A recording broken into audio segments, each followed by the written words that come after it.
قلبي ناني، انا اسفه ان انا بقالي اكتر من اسبوع ما نزلتش فيديوهات، بس معلش كنت مشغوله شويه. حبايبي وحشتوني جدا. قلت بقى اجيلكم بالتقيل التقيل قوي بقى، فطار عشاء وممكن كمان غدا خفيف كده، كرواسو بقى بالمالح، وممكن بقى ايه هنعمله كمان حلو. هتعملي ايه دلوقتي؟ هحط نص كيلو دقيق اهو. حطيت اول كاسه. النص كيلو قد ايه يا ناني؟ بيعملوا حوالي 3 كاسات ونص، بيحطوا حوالي 3 كاسات ونص.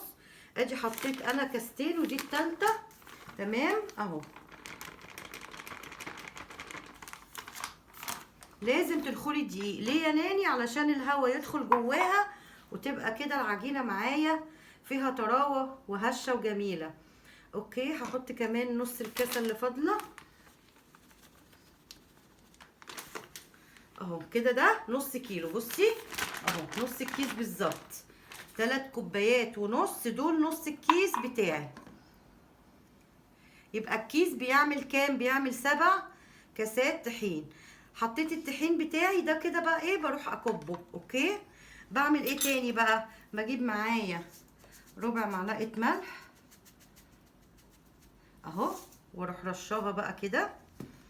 وبجيب كمان معايا حوالي 50 جرام سكر، يعني بما يعادل 3 معالق ممسوحة. ادي اول معلقة. اوكي، تاني معلقة يا قلبي، تالت معلقة كده، دول 50 جرام. تمام، 3 معالق سكر.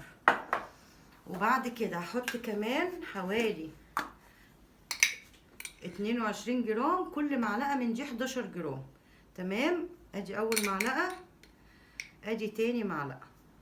اوكي، واقلب بقى كل الحاجات الجافة دي كده كلها مع بعضها، عشان اتأكد ان مفيش ملح متركز في مكان ومكان لا.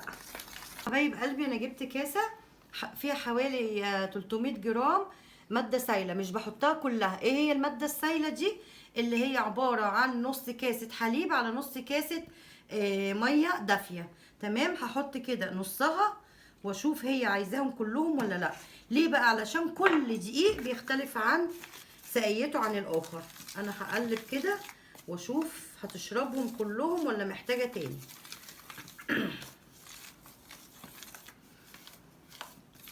خليكي بقى معاهم في الفيديو عشان يشوفوا يعني ايه. ايوه، حطينا قد ايه ولا لا؟ هقلب كده كويس اهو. تمام،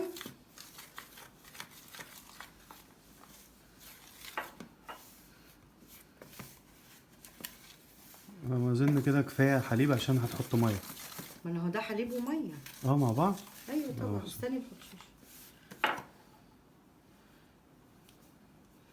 انت حبيبه قلبي قعدت بتاع ربع ساعه تعذبيها كده، شايفه؟ اهم حاجه كده. وجبت الجيران، وابن احمد جه كمان قعد يعمل كده شويه عشان يعمل بقى ايه، شويه رياضه. خلاص، بعد ما عملت كده بروح فتحيها كده من النص، وجايبه معايا معلقتين زبده. معلقتين زبده تكون معايا طالعه من التلاجة بقالها كده 10 دقايق، يعني لسه ايه مش سايحه معايا. بس هدخلها بقى كده كلها فيها، واعجنها كمان شويه وارجع لك. حبيبه قلبي، بعد ما عجنتها كتير وشفت الزبده لما حطيتها فيها، حطيتها في التلاجة حوالي نص ساعه الفريزر. في الفريزر. تمام، طلعت معايا اهي. هوريكي بقى هعمل بيها ايه دلوقتي. حطيتها في ورقه زبده وحطيتها في كيس نايلو كمان. بعد كده هحط كده رشه دقيق من تحت. اوكي، وهبططها عليها. اوكي يا قلبي.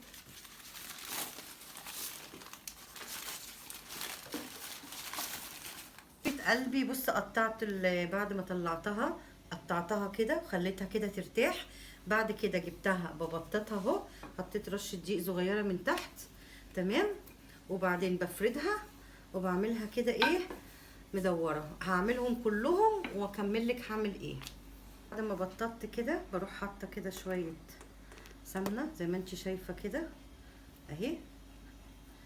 سيحيها بس مش سيحاش قوي كده بس. بعد كده بروح جايبه معاها دي اهي اخليهم كلهم فوق بعض كده. اوكي اهي.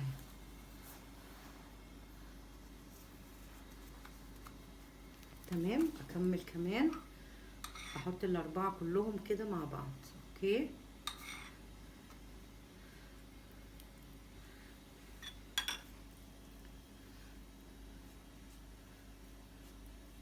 الاربعه فوق بعض حطيتهم وفردتهم زي ما انت شايفه وقسمتهم من النص، وبعد كده بقسم كمان في النص هنا.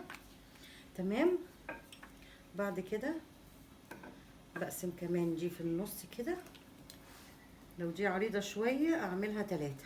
يلا شبه البيتزا. ايوه اهي. تمام،